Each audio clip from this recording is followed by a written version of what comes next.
Selamat datang di channel Indah Kirana, channel tentang alur cerita anime Donghua. Yang suka dengan alur ceritanya, jangan lupa subscribe ya guys, biar gak ketinggalan alur cerita menarik selanjutnya. Tanpa banyak bicara lagi, mari dengarkan alur ceritanya. Semoga terhibur.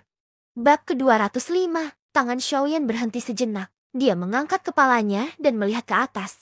Saat ini, langit sudah ditempati oleh puluhan sosok manusia. Pada saat ini, selain beberapa sosok yang familiar, orang-orang lainnya menatap Xiaoyan dengan tatapan penasaran. Orang-orang ini adalah orang-orang yang datang untuk menyaksikan pertemuan besar alkemis. Terlebih lagi, kekuatan mereka semua berada pada level setengah kaisar. Yang terlemah di antara mereka telah mencapai level setengah kaisar bintang ketiga. Dari kelihatannya, kekuatan Xiaoyan benar-benar tidak cukup di hadapan orang-orang ini. Haha, Ketua Guli. Aku sangat merindukanmu setelah tidak bertemu denganmu selama sebulan. Wajah Xiaoyan langsung menampakkan senyuman saat melihat sosok manusia tua di langit kosong. Mulutnya juga tertawa terbahak-bahak. Ketika setengah kaisar mendengar bahwa orang di bawah ini sebenarnya adalah Yan Xiao, yang telah menghilang selama sebulan, mereka semua tidak bisa menahan diri untuk tidak mengungkapkan ekspresi terkejut. Segera setelah itu, saat mereka saling memandang, mereka juga mendefinisikan kembali gambaran Xiaoyan di dalam hati mereka. Dunia luar selalu mengatakan bahwa Xiaoyan tidak berani berpartisipasi dalam pertemuan besar alkemis karena dia penakut dan lemah. Namun, hal ini hanya diketahui oleh orang biasa. Setengah kaisar ini tidak percaya sedikit pun. Namun, mereka selalu sangat penasaran dengan hilangnya Xiaoyan secara tiba-tiba di dalam hati mereka. Pada saat ini, ketika mereka melihat Xiaoyan, semua orang secara alami memiliki kesan yang baik tentang dia di dalam hati mereka. Guli juga tersenyum ketika mendengar ini. Tatapannya kemudian tertuju pada laki tua di samping kaki Xiaoyan. Ekspresi aneh muncul di matanya. Butuh waktu lama kemudian sebelum dia membuka mulutnya dan bertanya dengan ragu. Ini. Namun, sebelum suara Guli terdengar, sosok manusia lain dengan cepat terbang dari ujung jalan di kejauhan. Ketika Xiaoyan melihat ini, dia segera tersenyum dan berkata, sepertinya saudara Qin hampir pulih. Sebelum Qin Zhong tiba di depan Xiaoyan, suaranya yang jernih sudah terdengar jelas. Ketika Qin Zhong mendengar ini, wajahnya dipenuhi rasa terima kasih saat dia melihat ke arah Xiaoyan dan tertawa terbahak-bahak. Hahaha, ini semua berkat pil obat saudara Yan Xiao. Jika tidak, saya benar-benar tidak tahu kapan saya akan melakukannya. Bisa pulih dari serangan telapak tangan itu. Pada titik ini, Xiaoyan tidak perlu mengatakan apa-apa lagi. Guli juga mengerti bahwa masalah ini kemungkinan disebabkan oleh Qin Zhong. Xiaoyan tertawa bersama Qin Zhong matanya dan menatap Guli. Dia mengalihkan pandangannya ke sekelompok ahli bandi di langit. Sudut mulutnya membentuk senyuman saat dia berbicara kepada Guli. Haha, bukan apa-apa, ini hanya masalah kecil. Namun, hal itu sudah teratasi. Namun, aku tidak tahu bagaimana membuat begitu banyak kaisar setengah bela diri menyambutku bersama-sama. Mendengar kata-kata Xiaoyan, berbagai kaisar setengah bela diri di langit tidak bisa menahan tawa mendengar kata-kata lucunya. Tentu saja, mereka tidak tertawa di sini untuk menyambut Xiaoyan. Jika bukan karena ledakan mengerikan tadi, mereka tidak akan khawatir dan datang ke sini. Pada saat ini, kemungkinan besar satu-satunya orang di langit yang menganggap Xiaoyan merusak pemandangan dan murung. Wajah-wajah itu adalah Modi dan Iblis Tuahu yang berdiri di sudut. Pada saat ini, ketika Modi melihat Xiaoyan benar-benar berdiri di kota liar kuno tanpa cedera, hatinya dipenuhi amarah. Sebulan yang lalu, dia terluka parah akibat serangan Luo Tua. Semua hutang ini ada di kepala Xiaoyan. Jika bukan karena Xiaoyan, pertemuan besar alkemis pasti sudah berakhir dan persekutuan alkemis di kota liar kuno akan berada di bawah kendali mereka. Namun, karena Yan Xiao ini, rencana sempurna mereka yang semula telah hancur berkali-kali lagi.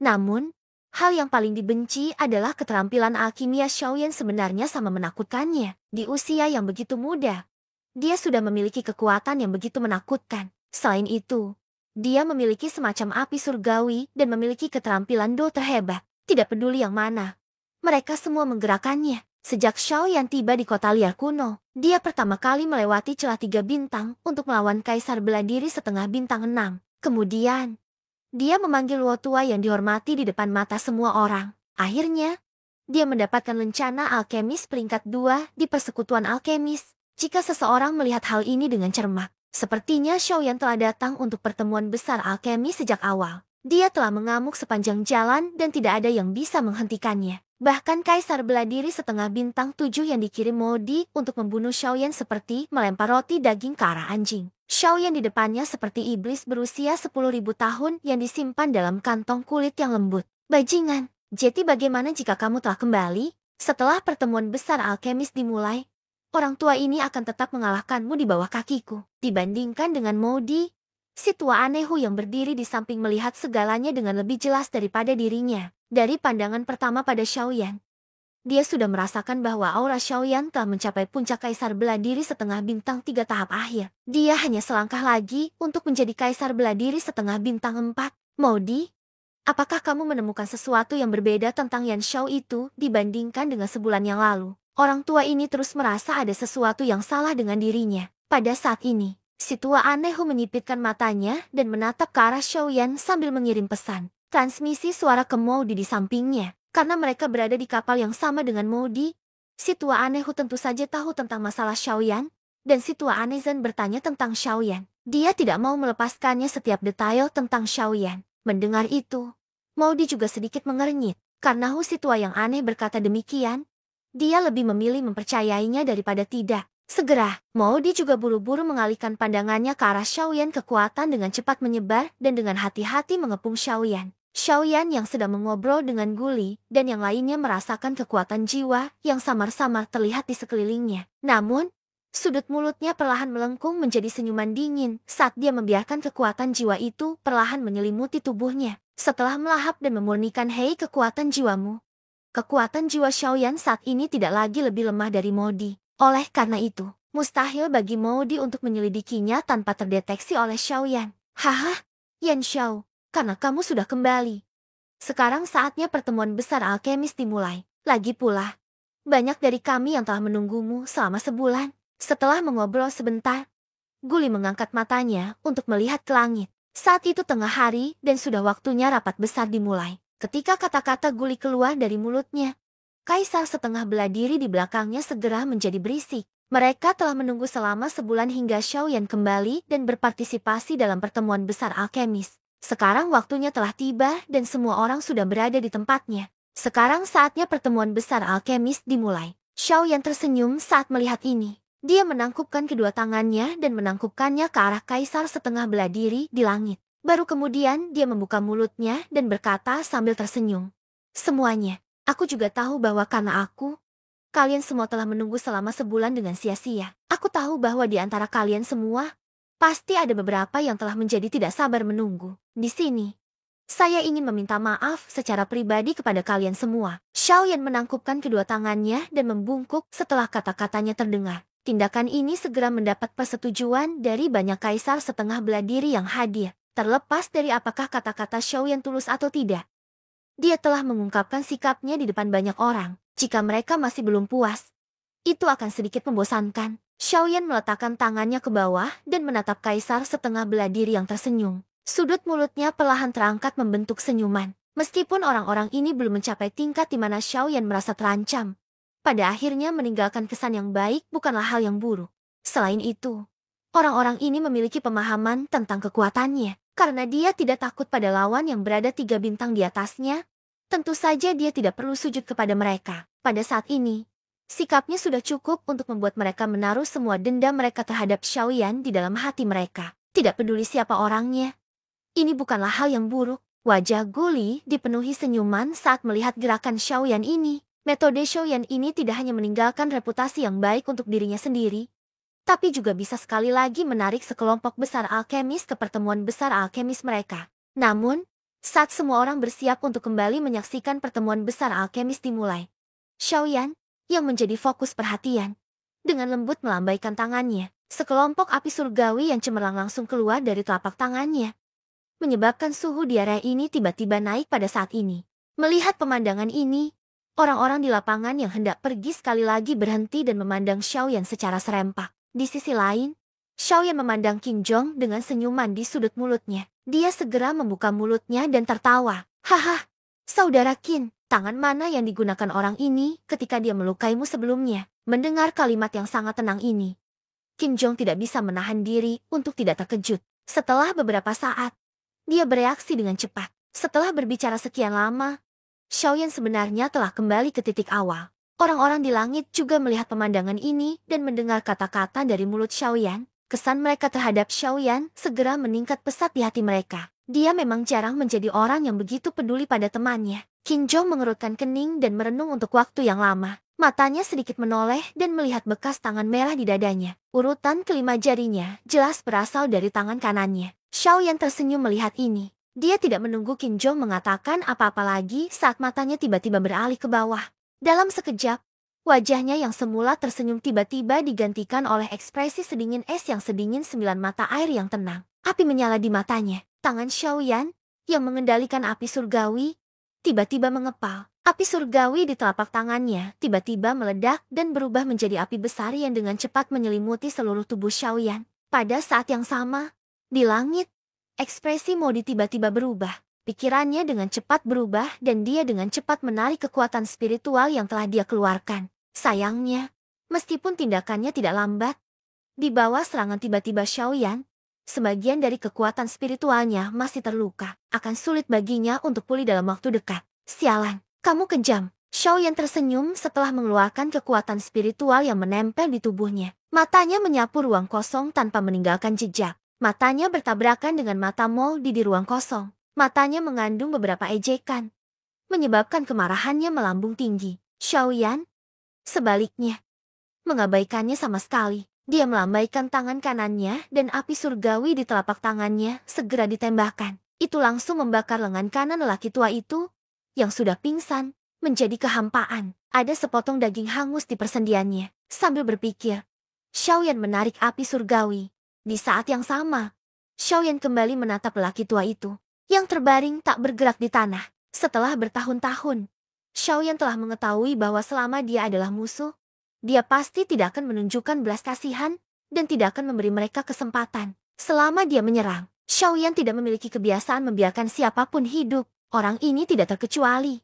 Bab ke-206, di atas lapangan Void di kota kuno alam liar. Pada saat ini, lapangan Void telah mencapai keadaan yang menakutkan, di mana dipenuhi oleh orang-orang. Hampir semua faksi besar dan kecil di kota kuno Wildlands.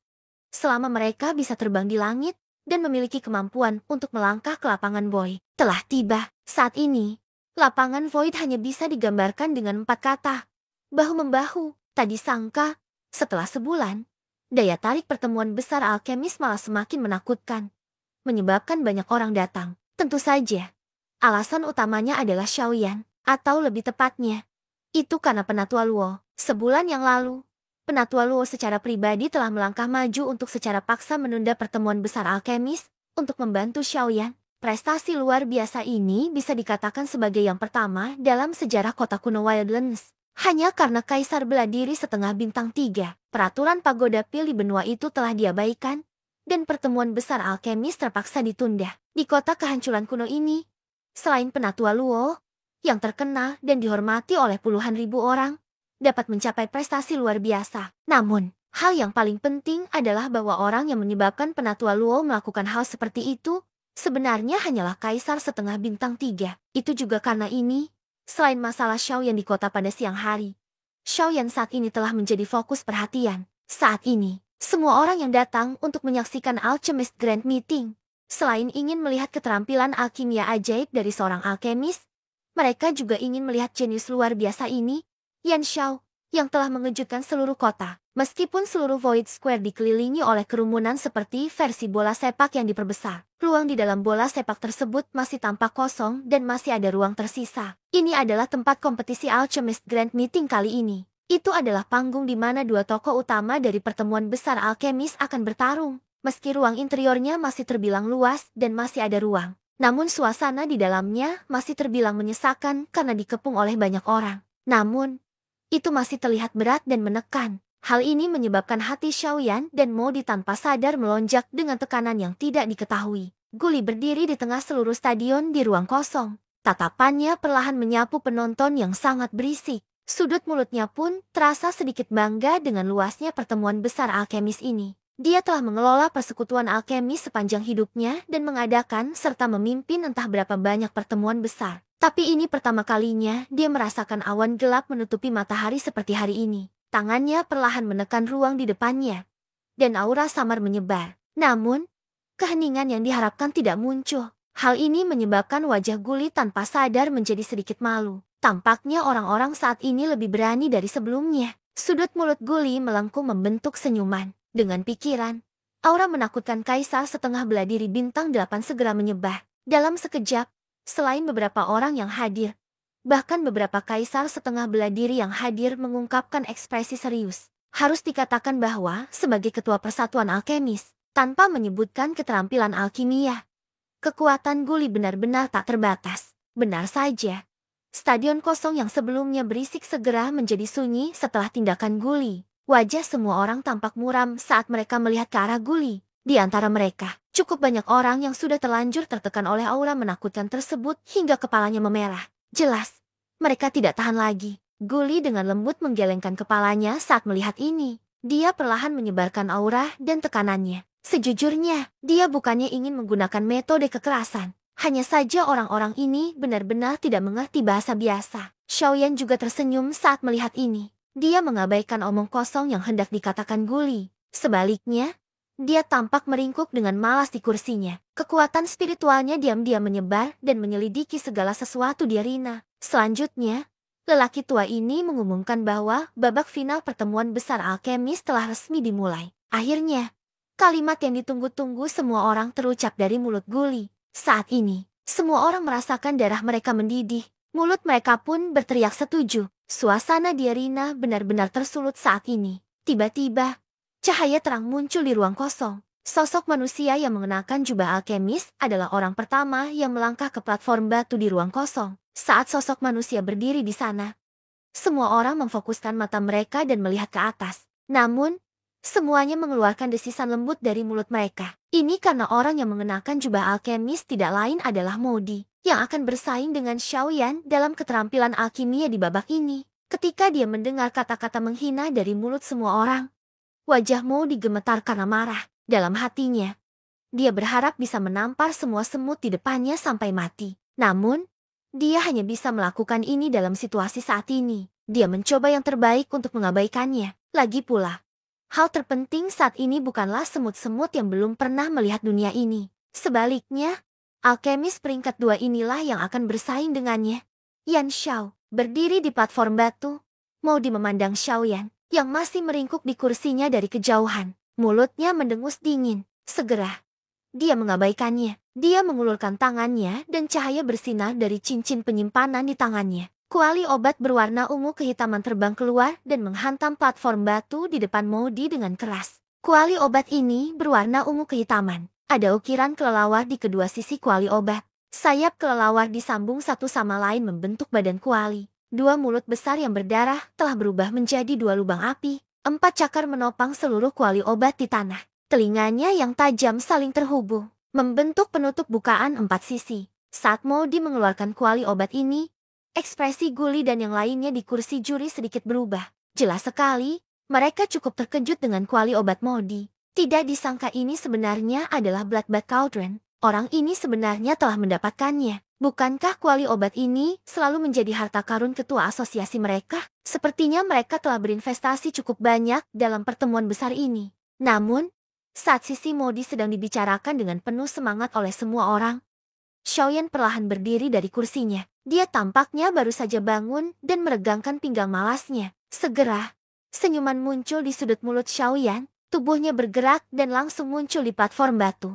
Kemunculan Xiaoyan langsung menarik perhatian banyak orang. Semua orang ingin melihat kuali obat bermutu tinggi yang bisa diambil Xiaoyan karena Modi telah mengeluarkan kuali obat bermutu tinggi. Ketika Modi melihat Xiaoyan akhirnya berdiri, dia memikirkan kuali Luotian yang telah dia lihat. Sebelumnya, kegembiraan yang muncul di hatinya segera lenyap. Mengapa Xiaoyan tidak hanya memiliki api surgawi, tetapi juga kuali obat yang berada di peringkat kedua dalam daftar kuali surgawi yang merupakan impian semua alkemis. Namun, Modi masih harus memikirkan cara untuk meminjam kuali orang lain untuk menjaga penampilan. Kemarahan di hatinya telah terakumulasi hingga tingkat yang tak terbayangkan. Jika dia bisa, dia sangat ingin merebut semua milik Xiaoyan di tangannya. Dia juga ingin menjadi pusat perhatian. Dia juga ingin semua orang memujanya. Sayangnya, masih ada kesenjangan besar antara kenyataan dan imajinasi. Tidak peduli betapa marahnya dia, Dia hanya bisa menyaksikan Xiaoyan menjadi pusat perhatian.